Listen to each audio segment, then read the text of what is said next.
আপনার যে আপনার টুইন ফ্লেমের প্রতি এত রাগ হয় যে আমার টুইন ফ্লেম এরকম কেন, আমার টুইন ফ্লেম কেন আমাকে ব্লক করে রেখেছে, কেন এত খারাপ বিহেভিয়ার করছে, সে খুবই একটা খারাপ মানুষ।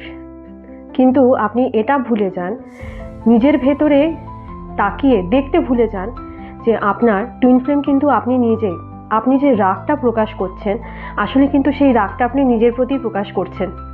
নিজের অন্তরে গিয়ে দেখুন, যে খামতিগুলো আপনার টুইন ফ্লেমের মধ্যে আপনার খারাপ লাগছে, সেগুলো কিন্তু আপনার অন্তরেই রয়েছে, সেগুলোকে চেঞ্জ করা দরকার।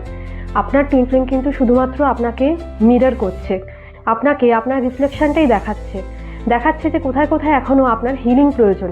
যেগুলো আপনার অপছন্দের, সেগুলো আজকেই হিল করুন।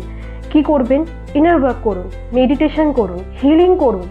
এবং আপনি যখন নিজের অন্তরে নিজেকে চেঞ্জ করবেন, তখন আপনি কিন্তু আপনার টুইন ফ্লেমের মধ্যেও সেই বড় বড় চেঞ্জেসগুলো লক্ষ্য করতে পারবেন।